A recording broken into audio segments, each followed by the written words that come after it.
animation Nick Rogers, game director Michael Brooks, and lead designer Andrew Fletcher.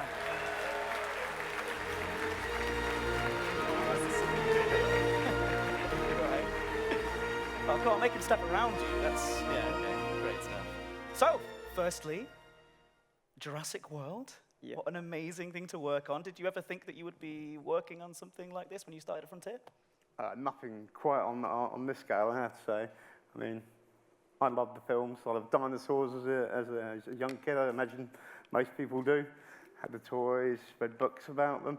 But it wasn't until Jurassic Park that I actually saw them kind of brought to life properly. I think with films before then, there were bad guys and monsters that tended to appear every now and again. But when you saw that amazing scene with the herds going across by the lake, I mean, that just brought it to life for me then, and that's it. I just fell in love with them ever since. And now, working on the game. How cool is that? Amazing. Yeah, really, really cool. Oh, it's awesome. Yeah, I love dinos like Mike here as a kid, had the books, had the top trumps, had all the Jurassic Park merch, and, when the film came out, it was just the blockbuster of that era, it was so amazing. Saw it multiple times, and to be working on the game, I mean, from a design perspective, there's so many great, rich themes in that series to pick out and to, hopefully let players enjoy for themselves. And then there's the spectacle, which, you can't beat dinosaurs for spectacle, can you? Yeah, and I'm absolutely over the moon to be here. I mean, when I first saw the film all the way back when I was 10 years old, it was absolutely blew my mind, and it's the main reason I actually went on to become an animator.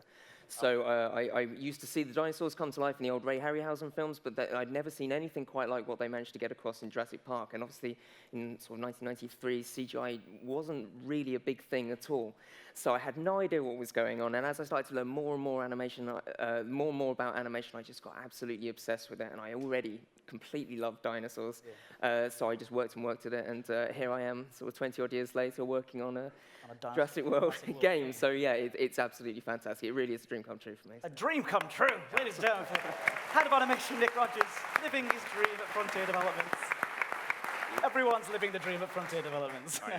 I'm over the moon. So, I mean, what makes, talking of Frontier, and what do you think makes Frontier a perfect fit for working on Jurassic World Evolution?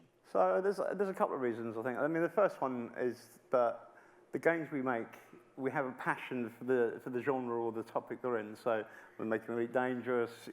People love space, astronomy, and the passion was there in the team. With Planet Coaster, I mean, we've got a pedigree of doing sort of theme park games anyway, but there's a huge love for theme parks and roller coasters in the team that made that.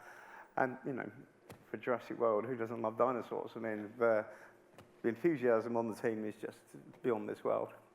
But sort of more than that, I think you also look at the history of the games that we've made at Frontier. And when I joined the company back in 2003, we were working on a game called Dog's Life, which if you've been to the museum, you might have had a little play at. And in that, you basically controlled a dog called Jake. And since then, we've done the Wild expansion for Rusty 3, we've done Zoo Tycoon, we've done Kinectimals. So we've got a history of just bringing animals to life in computer games. And dinosaurs is the ultimate challenge, but one we're very happy to be taking on. Absolutely. Absolutely. So, build your own Jurassic World. That is I think it is on the trailer. Yeah, that's the sort of tagline of the trailer, using our social media as well. I think that people have been waiting, people at home, I know we're watching, and maybe some of you guys in the audience, waiting for quite a while for a game just like this, a game where you build your own Jurassic World. So why don't we tell people actually what the game's going to be about? Yeah, well, build your own Jurassic World. We think this is the core fantasy, really, that's in the movies. You're in an incredible island setting. You can bioengineer amazing dinosaurs, attract visitors and guests, try to keep them safe, and build a business. Build a dinosaur enterprise. That's kind of what we see in the films. That's what we want to give players to play with themselves. Well, I think we've actually got a taste of that as well. Why don't we take a look at the very first in-game screenshot of Jurassic World Evolution? So what do you think? Yeah, what do you think, ladies and gentlemen? Go on, round of applause, please. It looks absolutely amazing. I think everyone was just stunned. Yes, for a second. Yeah. So this is an in-game screenshot. It's in engine. In-engine Yep. screenshot, yeah. That's right. So this is an example of the kind of island you might be playing on. You know, you've got some building infrastructure in the back there. It's the workings of your park. You've got dinosaurs roaming, of course. And the thing I want to point out about this is, you know, it's not just one island. We're going to base the game across 5 islands. So that's the 5 deaths, the Cinco Muertes, as fans will know them. And they're the kind of core kind of locations in the game. There's also Isla Nublar, but we're not going to reveal too much about how that fits into the game just yet. But the cool thing about having these multiple islands is each one has its own characteristics and its own kind of challenges to throw at the player. And of course, each one represents a kind of clean slate as well. So every time you kind of expand your empire, you expand your operation strength, you're able to gain access to more resources, more dinosaurs, of course. And you can approach potentially each new island in a new way.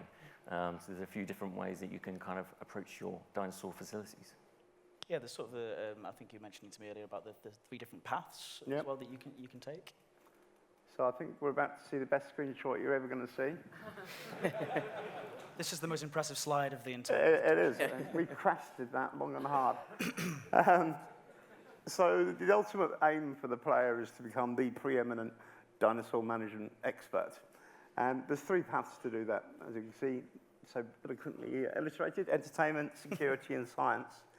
So entertainment, that sort of follows the sort of the dream of John Hammond and then Claire Dearing in Jurassic World, where the dinosaurs are attractions. You're basically using them to attract tourists and make money that way.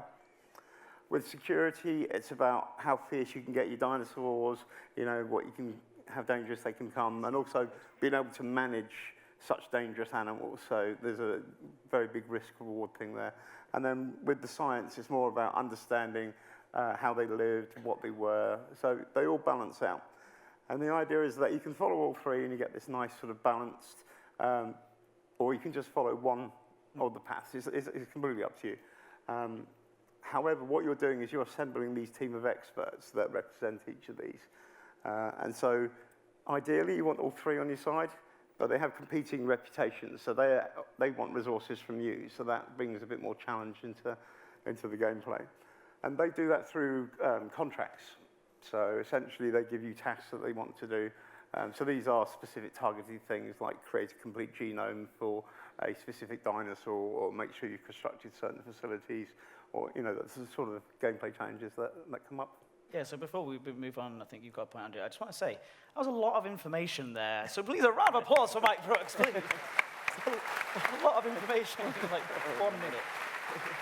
Thank you. You've got some more to tell us about, Andy, even more information.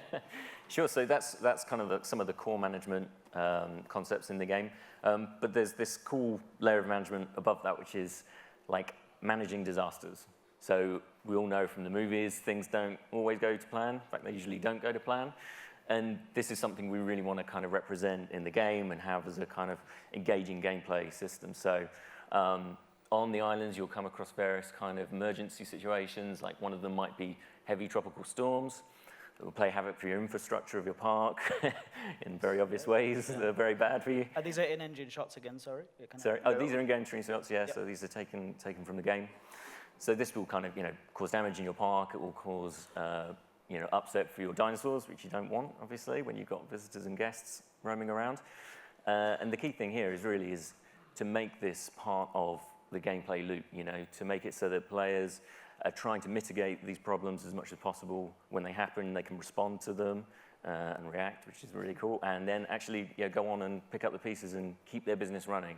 So it's a cool kind of counterpoint to the building gameplay that you normally have in management games. Well, we've seen this tried a few times in the movies, people trying to make a Jurassic World. Yeah. And it doesn't usually go very well. No, as I said, it very rarely goes well. It often goes wrong, but we do want to give the players the opportunity to realise that original Jurassic Park dream of John Hammond and Claire Dearing, and put that inherent peril of looking after giant dinosaurs into the hands of our community, and see what they would do, and see how they could manage to run one of those. Well, yeah, I mean, you are all clearly fans of the Jurassic, you know, lore as well. So how do you go about making sure that lore makes its way into our game as well?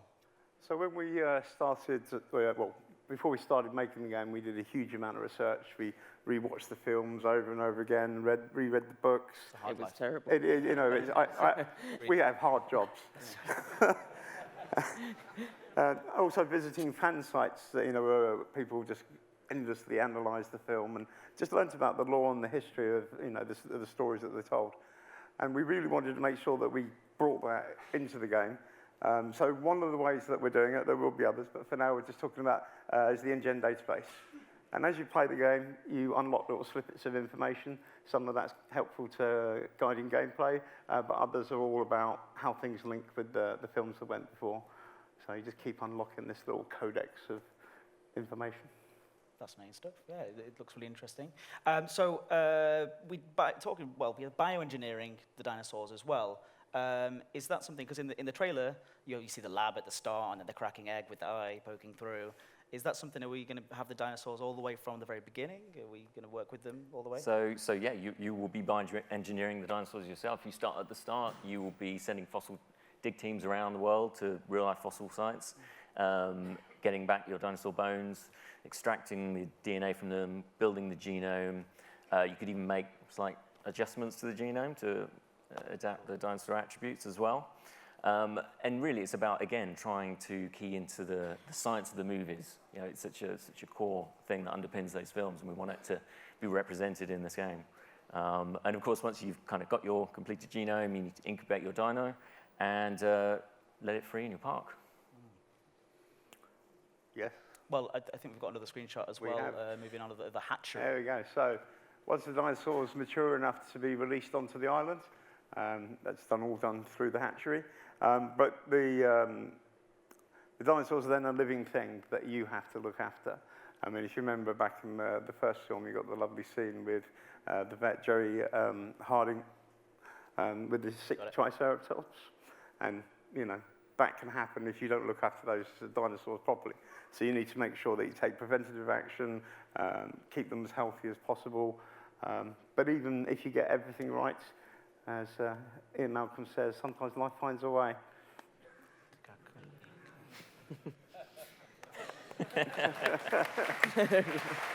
Just need that little nudge every now and again. Round of applause for a movie reference. Two, well done. 2 in 1 sentence.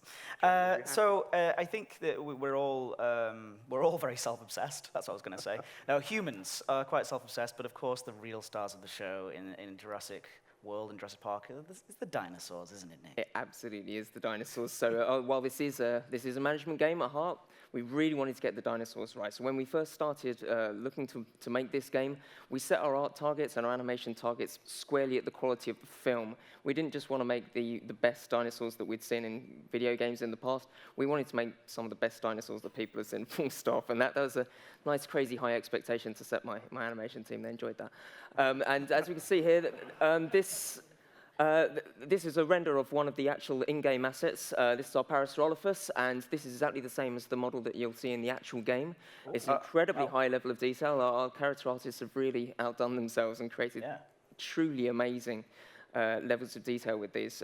We've worked very closely with our partners at Universal, and they've actually been kind enough to send us some models actually from the Jurassic World films, which we've retopologized and put directly into our game as well. So there's a level of authenticity that is, it's on par with the films. It's absolutely perfect. And then this incredible character art is combined with some of the best animators in the industry, some incredible audio guys, and some fascinating behavior and locomotion code that's come across to create some of the most believable animals we've ever done. And as Michael alluded to earlier, we've got over 10 years' experience of doing animal animation. It's something we do really well. It's the reason I came to Frontier, actually, was when we started working on Connectimals. Oh, wow. I was blown away with the kind of animation work that we managed to do there, how believable the animals were in that. And we've managed to take all of that, and this is really the accumulation of all this work. And so we're going to put it all together and hopefully create some creatures in this game that surpass anything Frontier's ever done before. Well, they look like this, right? They look like this. Well, this is it. This is the T-Rex that's pretty in the game. They've done all right. Yeah. They've done all right. But I'm pretty sure that people might want to see all this come together and maybe have a look at Jurassic World Evolution. Mike? Yes? Oh, yes. Yeah. I kind of I don't know. I think we need a bit more enthusiasm. Do you want to see it? I can't hear you. Alrighty then. So what we're going to see now is some in-game footage from one of the islands. It's Isla Matanceros, and some of the incredible stars of the show. Let's have a look.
I think you can give yourselves a round of applause. On that. Come on. Yeah. Please show your appreciation. I think it's absolutely, in-game. That's how it's going to look in-game already. It's amazing. And I can't wait to see what everybody at home thinks of that as well, and picking each part and having a look through all the amazing shots that we see in there. And we can't wait, I'm sure you agree, to share more about Jurassic World Evolution in the coming months. Of course. Yeah, it's going to be fantastic stuff. So, please, a huge round of applause for our Jurassic World Evolution guests here today. Nick Rogers, Andy Fletcher, and Michael Brooks.